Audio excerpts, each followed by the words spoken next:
Bismillahirrahmanirrahim. Kita belajar bareng bersama Ustadzah Sarifah Aminah. Assalamualaikum. Waalaikumsalam warahmatullahi wabarakatuh. Sehat ya, Pak? Alhamdulillah, ala khairin wa afiyah, ala barakati du'aikum. Yap. Kalau kaitannya dengan masalah perempuan di dalam pandangan Islam, perempuan itu pasti memiliki tempat tersendiri.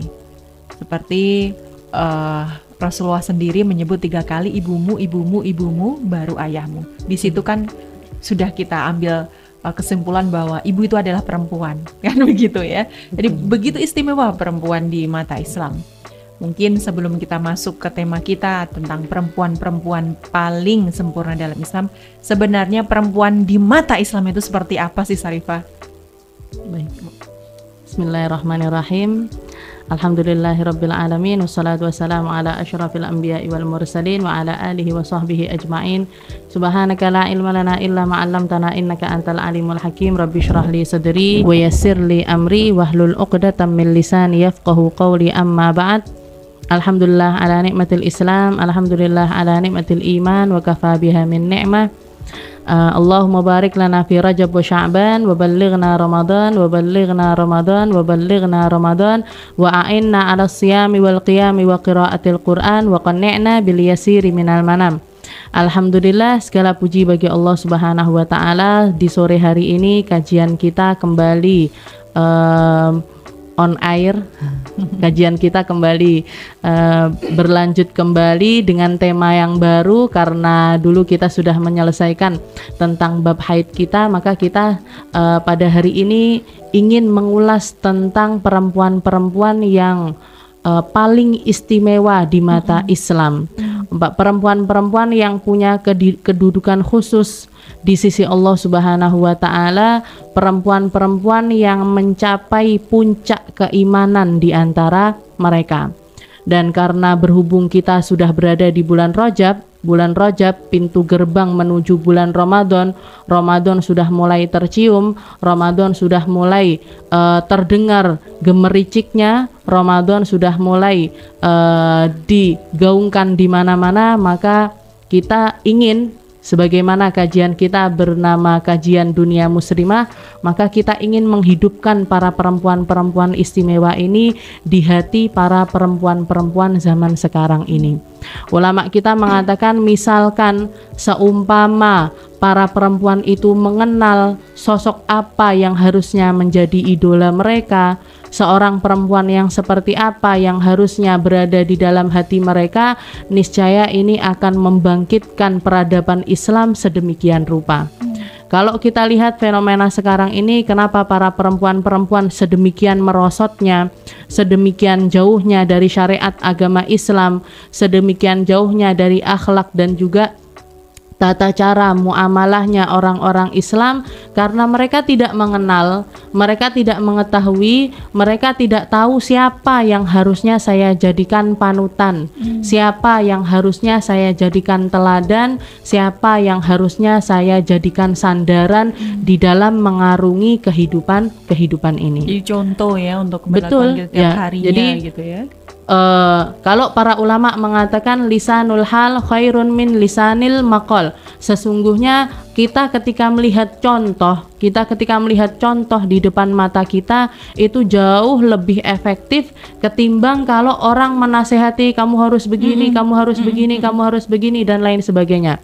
Oleh karena itu Allah Subhanahu wa taala mengabadikan nama-nama perempuan ini di dalam sejarah Islam.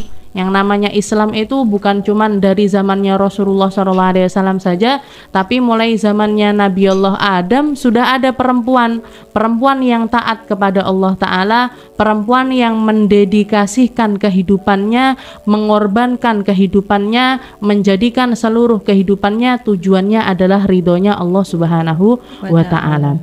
Jadi ada perempuan-perempuan ini, kisahnya banyak bertebaran di dalam Al-Quran, cuman kitanya mau menelaahnya apa tidak, kita mau mempelajarinya atau tidak. Padahal di setiap detail kehidupan mereka ada pembelajaran, setiap detail dari kehidupan mereka ada ibroh, Di setiap detail dari kehidupan mereka ada hal-hal yang patut kita contoh, ada hal-hal yang seharusnya kita jadikan contoh.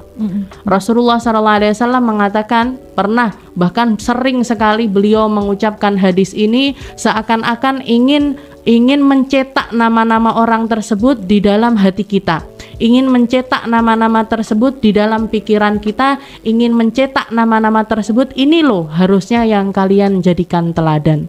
Di dalam hadis Rasulullah SAW mengatakan kamula minar rijali katsir walam yakmul minan nisa'i illa arba. Kalau dari golongan laki-laki, kalau dari golongan kaum Adam, banyak sekali orang-orang yang mencapai derajat keimanan sempurna. Jadi mencapai keimanan yang sampai ke level sempurna. Maksudnya sempurna berarti tidak bisa di atasnya lagi, tidak akan ada lagi di atas mereka. Kamula minar rijali katsir ini kalau dari kaum laki-laki banyak sekali. Para nabi yang wajib kita ketahui saja 25. Nah, 25 orang nabi tersebut mereka punya iman sempurna sekali. Kalaupun mereka punya kesalahan-kesalahan, itu kesalahan untuk mencontohkan bagi kita. Sebagai contoh bagi kita ini para pendosa, bagaimana kita menghadapi dosa-dosa kita. Bagaimana cara kita mengikuti taubat-taubatnya mereka. Jadi mereka ditakdirkan untuk melakukan dosa karena memang melakukan kesalahan, karena memang sebagai contoh bagi kita semuanya. Tapi dosa mereka cuman itu-itu aja. Ya, misalnya Nabi Adam, apa kesalahannya? Ini cuman makan buah khuldi saja. Nabiullah Lut, apa kesalahannya? Karena anaknya tidak mau beriman kepada beliau. Itu pun di atas, istilahnya di atas kemampuannya beliau setelah berusaha ini dan lain sebagainya. Semua nabi punya kesalahan dan kesalahannya cuma satu. Nabiullah Ibrahim hanya mengatakan, tanya ini kepada berhala yang paling besar, mungkin dia tahu. Nah ini walaupun istilahnya niatnya untuk mentanbih, istilahnya niatnya adalah untuk menolehkan pandangan orang-orang. Oh iya ya, kalau mereka mau berpikir ini patung nggak bisa ngomong, ini patung nggak ada manfaatnya sama sekali, kok kita sembah-sembah, ya kan? Nabi Ibrahim tujuannya itu, tapi di dalam kata-katanya ada unsur kebohongan di situ. Karena kebohongan itu pun Nabiullah Ibrahim kepikirannya minta ampun ketika di akhirat nanti. Jadi mereka semuanya adalah orang-orang yang sempurna di dalam keimanan. Para nabi yang wajib kita ketahui 25 nabi dan rasul yang sebenarnya diutus oleh Allah Ta'ala. Para ulama kita banyak berbeda pendapat. Ada yang mengatakan sampai mencapai 313 orang. Ini semuanya orang-orang yang mencapai keimanan sempurna. Uzair, Luqman Al-Hakim yang disebut oleh Allah Ta'ala di dalam Al-Quran, Nabiullah Khidir, walaupun ada pendapat mereka nabi, entah itu orang soleh dan lain sebagainya, tapi mereka orang-orang yang mempunyai keimanan sempurna, keimanan yang mencapai titik sempurna. Walam yakmul minan nisa'i illa arba. Tapi kalau dari golongan perempuan hanya 4. Nah ini siapa saja ini ya? Jadi 4 idola yang harus kita idolakan lahir batin kita gitu ya. Betul. Siapa saja nih? Yang pasti bunda kita itu wajib sekali. Nah, jadi di dalam hadis tersebut Rasulullah SAW mengatakan walam yakmul minan nisa'i illa arba. Tidak ada perempuan yang mencapai derajat kesempurnaan kecuali 4 orang ini.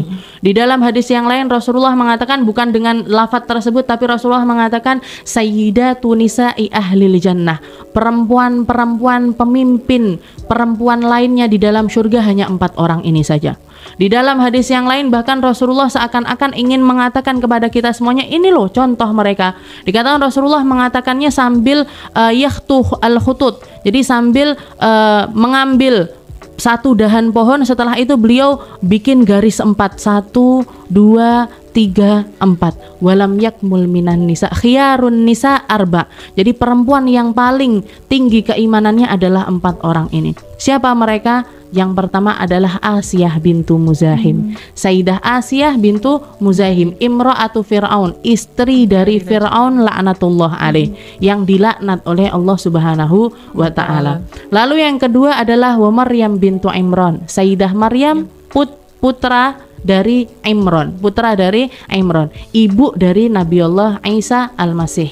Lalu yang ketiga adalah Sayyidah Khadijatul Kubro. Ini adalah bunda kita. Betul, bunda kita semuanya, idola kita semuanya. Jadi istri pertama dari Rasulullah Sallallahu Alaihi Wasallam. Dan yang keempat adalah Sayyidah Fatimah Zahra. Yang keempat adalah putri dari Nabi Muhammad Sallallahu Alaihi Wasallam. 4 perempuan ini.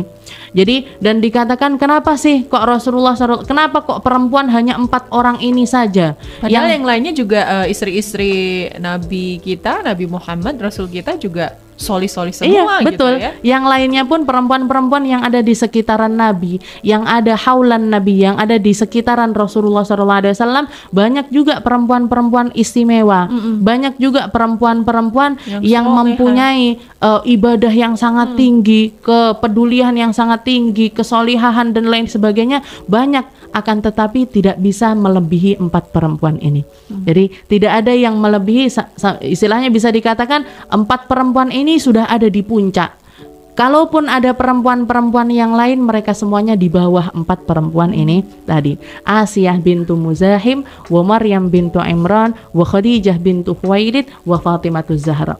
Setelah itu Rasulullah SAW yulhiq. Rasulullah seakan-akan menggabungkan atau menyusulkan di antara 4 perempuan ini dengan hadis. Jadi setelah mengucapkan hadis tersebut, Rasulullah mengutarakan 1 perempuan yang lainnya. Rasulullah mengatakan dengan kata-kata semacam ini. Jadi sesungguhnya wa fadlu Aisyah 'alan nisa ka fadli tsarid 'ala sa'irit ta'am. Sesungguhnya keafdoliahan dari Aisyah, keistimewaan dari Aisyah, kemuliaan dari Aisyah dibandingkan perempuan-perempuan yang lainnya kafadli tsarid, seperti halnya tsarid. Tsarid ini adalah satu makanan kesukaannya Rasulullah SAW, yang dikatakan kalau misalkan ada jamuan, setelah itu ada makanan, berbagai macam makanan, di situ ada tsarid, maka Rasulullah matanya tidak akan berpaling kepada yang lainnya kecuali kepada tsarid ini tadi. Tsarid itu bentuknya seperti apa sih? Jadi tsarid itu seperti roti bercampur, jadi roti gandum bercampur dengan daging kambing, ada minyak zaitunnya, ini bumbu dan lain sebagainya, dan ini termasuk makanan yang dihidangkan oleh orang-orang pada zaman itu untuk menghormati orang lain. Jadi istilahnya kalau ada orang siapa yang ingin kita hormati datang ke rumah kita, maka yang kita sajikan adalah tsarid ini tadi. Hidangan spesial gitu betul, ya. hidangan yang paling spesial. Kafadli tsarid 'ala sa'irit ta'am. Seperti keistimewaannya tsarid dibandingkan makanan-makanan yang lainnya. Jadi seakan-akan Rasulullah ingin mengatakan 5 perempuan ini adalah perempuan yang paling empat yang pertama dan ditambah dengan Sayyidah Aisyah. Jadi yang terakhir itu Rasulullah berbicara tentang fadlu Aisyah, keistimewaan dari Sayyidah Aisyah dibandingkan perempuan-perempuan yang lainnya, seperti keistimewaannya tsarid dibandingkan makanan-makanan yang lainnya. Jadi 4 perempuan yang paling sempurna keimanannya ditambah dengan 1 orang perempuan, yaitu Sayyidah Aisyah bintu Abu Bakar radhiyallahu taala anhun ajmain. Jadi 5 perempuan ini. Dan kalau kita lihat, sesungguhnya para ulama kita mengatakan sesungguhnya setiap perempuan, semua perempuan dengan keadaan yang seperti apapun, dengan haliah yang seperti apapun, entah dia anak pejabat atau dia anak orang miskin atau dia orang yang dimuliakan di kaumnya ataupun tidak, perempuan yang bekerja ataupun tidak, perempuan yang mengajar dan lain sebagainya, kalau misalkan kita mempelajari kelima perempuan ini, kita akan menemukan teladan di dalam diri mereka semuanya. Semua perempuan kalau mau berkaca kepada 5 perempuan ini pasti bisa mempunyai sandaran, pasti bisa mempunyai pegangan. Aku harusnya seperti Sayyidah ini, aku harusnya seperti perempuan yang ini dan lain sebagainya. Jadi dan kenapa Rasulullah mengatakan hanya 4 perempuan ini dikecilkan porsinya oleh Allah Ta'ala sedemikian rupa, karena Allah Ta'ala tahu keterbatasan akal dari para perempuan. Dan 4 perempuan sempurna dan 1 istimewa jadi 5 ini tadi perempuan-perempuan yang dipilih Allah ini memiliki latar belakang yang berbeda-beda ya. Betul. Ada yang istri pejabat tapi pejabat yang durhaka, kan Betul seperti sekali. itu ya. Iya. Satu ada orang yang benar-benar menjaga kesuciannya tetapi atas kuasa Allah bisa melahirkan tanpa bersentuhan dengan seorang Betul laki-laki sekali. pun. Iya. Satu adalah janda, kan betul, begitu ya betul. Pak ya. Dan satu lagi ini adalah seorang anak yang benar-benar dimuliakan oleh semua manusia tetapi hidup dalam kesederhanaan yang amat sangat kesederhanaan. Dan yang satu ini nih yang biasanya mohon maaf bagi kaum-kaum yang feminis ini jadi sesuatu yang agak kurang nyaman menurut mereka bahwa pernikahan dini waktu betul. itu. Tapi ternyata ada kisahnya sendiri kalau kita mau belajar lebih tentang Sayyidah Aisyah ini ya. Betul. Bahwa beliau menikah di usia dini bukan menikah langsung tetapi ada tahapan begitu ya. Waktu itu kalau nggak salah umurnya 7 tahun. 7 tahun. Nah kalau kita sendiri 7 tahun memang masih kecil. Tapi Iya. kalau kita belajar sejarah tentang hal itu ternyata tidak seperti gambaran orang-orang itu ya.